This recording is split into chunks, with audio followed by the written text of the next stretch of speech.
میری پیاری بیٹی چل یہاں بیٹھ۔ فرین بیگم نے اسے خود سے لگائے بیڈ پر لے کر بیٹھ گئی۔ بسمل میری جان، میری بات غور سے سنو۔ دیکھو تمہارے تایا زاد اور چچا زاد کزنس تم سے حسد کرتی ہے کیونکہ تم گھر میں سب سے چھوٹی ہو، سب تمہارے لاڈ اٹھاتے ہیں، تمہیں بہت زیادہ چاہتے ہیں، اور اب ان سے پہلے تمہاری شادی ہو رہی جبکہ وہ تم سے بڑی ہونے کے باوجود ابھی بھی کنواری بیٹھی ہے۔ اسی حسد کے زیر اثر وہ ہمیشہ تمہاری خوشی کے رنگ میں بنگ ملا دیتی ہیں۔ تم صدا کی بولی اور ان کی باتوں میں آ جاتی ہو اور اپنا ہی نقصان کر بیٹھتی ہو۔ انہوں نے تم سے غلط بیانی کی، وہ لڑکا تم سے عمر میں بڑا ہے مگر دیکھا وہ سچ کہہ رہی تھی کہ آپ نے کسی اولڈ مین کا انتخاب کیا ہے، نہ میرے لیے، میں نہیں کروں گی کسی بڈھے سے شادی۔ وہ اپنی ماں کی بات پوری سنے بغیر ہی بھڑک اٹھی اور دوبارہ اس کا رونا دھونا شروع ہو چکا تھا۔ فرین بیگم نے لاکھ کوشش کی اپنی بیوقوف بیٹی کو سمجھانے کی، لیکن وہ نہ مانی، نہ ہی لڑکے کی تصویر دیکھنے پر راضی ہوئی۔ آخر میں فرین بیگم نے اسے اپنی قسم دے کر نکاح کرنے پر ماتا کر کے اس کے حال پر چھوڑ کر کمرے سے چلی گئی۔ آخرکار وہ دن بھی آ گئے جب وہ اپنے بابا کے آنگن سے رخصت ہو کر اپنے گھر سے دار گرد وہ سرخ جوڑا زیب تن کی اپنے سوگوار روپ لیے گلابوں سے سجی سٹیج پر بیٹھی سسکیاں بہہ رہی تھی۔ وہ ایک ایسے شخص کی زندگی میں شامل ہو گئی تھی جس کی زندگی میں اس سے پہلے بھی ایک عورت رہ چکی تھی۔ وہ جانے کس بنا پر اس کو طلاق دے کر آیا تھا، کتنا شفاق تھا وہ شخص۔ اس کی سماعتوں میں اس کی کزنوں کے کہے جملے باز گشت کر رہے تھے، یا تیرے پیرنٹس کون سے جنم کا بدلہ لے رہے ہیں تجھ سے، وہ کیسے تم سے 10 سال بڑے مرد سے شادی کروا سکتے ہیں، تمہیں پتہ ہے اس نے امریکہ میں شادی بھی کی ہوئی ہے، اس سے دل بھر گیا تو اس سے طلاق دے کر یہاں آ گیا، اور پتہ نہیں کتنی مشقت کتنی اور لڑکیاں کے ساتھ اس کا ریلیشن ہوگا۔ خیر ہم تو دعا ہی دے سکتے ہیں تمہارے لیے، اللہ تمہیں خوش رکھے۔ وہ اپنی سوچوں میں گم تھی، دروازے کھلنے کی آواز پر گھبرا کر اور سمٹ کی سسکیاں ابھی بھی جاری تھی۔ السلام علیکم۔ وہ کمرے کا دروازہ لوک کرتا آستہ سے اس کے مقابل آ کر بیٹھا تھا۔ سلام کا جواب اس کو اپنی نادان بیوی کی سسکی سے ملا تھا۔ اب رو رہی ہیں؟ اس نے آستہ سے اس کا گھونگھٹ اٹھا کر پوچھا تھا، لیکن وہ ابھی چپ کا روزہ رکھے نظریں جھکائے اپنے رونے کے شوگر میں مصروف تھی۔ پلیز چپ ہو جائے، میں جانتا ہوں آپ خوش نہیں اس شادی سے، کیونکہ آپ کو میرے بارے میں کافی غلط باتیں بتائی گئی ہیں اور آپ اس وقت سراسر غلط فہمی کا شکار ہیں۔ اب خود کو زیر دینے کی بجائے ایک دفعہ مجھے صفائی پیش کرنے کا موقع فراہم کرے تو میں آپ کی بدگمانی دور کرنے کی پوری کوشش کروں گا۔ وہ نرمی سے گویا ہوا تھا، وہ اپنی سسکی پر باندھ گئی مگر آنسو روکنے سے انکاری تھے جو اس کے سرخ رخسار پر اپنا ڈیرا جمائے بیٹھے تھے۔ اس ناچار سی مہربانی پر وہ لمبا سانس بھرتا دوبارہ گویا ہوا۔ سب سے پہلی بات میری کوئی شادی نہیں ہوئی ہے، آپ ہی میری اکلوتی بیوی ہیں اور تاعمر رہیں گی۔ میری زندگی میں آپ سے پہلے کوئی لڑکی نہیں آئی، آپ ہی میری زندگی کی پہلی اور آخری محبتیں اور رہیں گی۔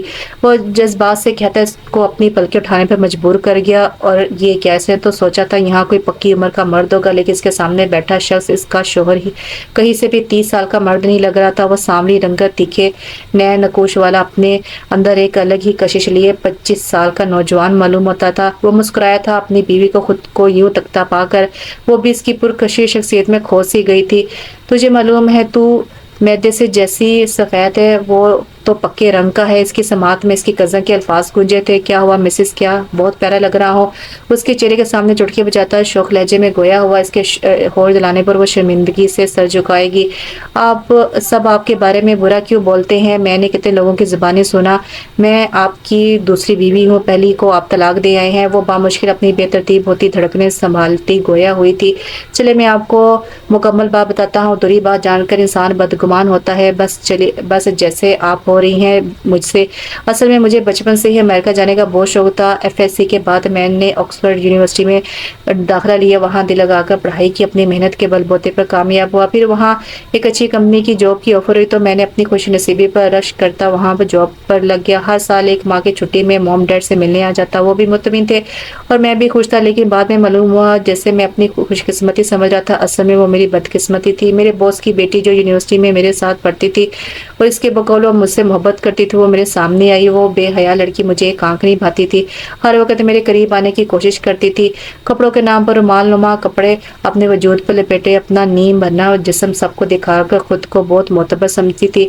اس کی موجودگی میں میرا وہاں جاب کرنا محال ہو گیا۔ موم ڈیڈ بھی مجھے شادی کے لیے کہہ رہے تھے، ڈیڈ نے تمہارے بچپن میں ہی تمہیں اپنے عزیز دوست یعنی تمہارے والد سے میرے لیے مانگ لیا تھا۔ یہ بات مجھے بھی امریکہ سے آنے کے بعد بتائی گئی تھی۔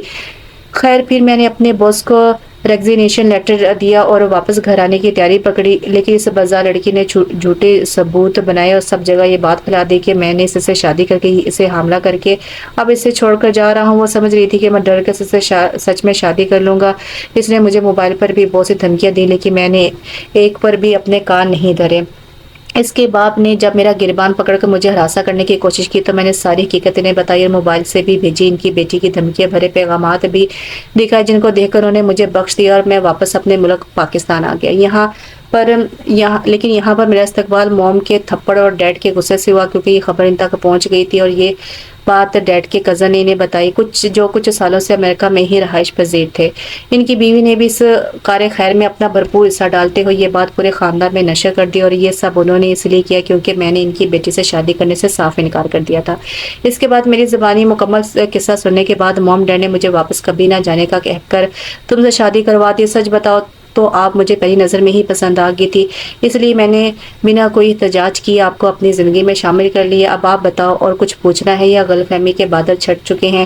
وہ ندامت سے سر جھکائے بیٹھی تھی۔ اس مخلص شخص کے لیے وہ اپنے دل میں جانے کتنی بدگمانیاں پال لائی تھی۔ اس کے ماں باپ نے بھی اس سے کتنی دفعہ سمجھانے کی کوشش کی تھی مگر اس نے ایک نہ سنی، بس اپنی کمسنی اور احتشام کی پکی عمر کا رونا روتی رہی۔ اس نے احتشام کی تصویر تک دیکھنے کی زحمت نہیں کی تھی۔ کیا ہوا بسمل، کچھ تو بولو۔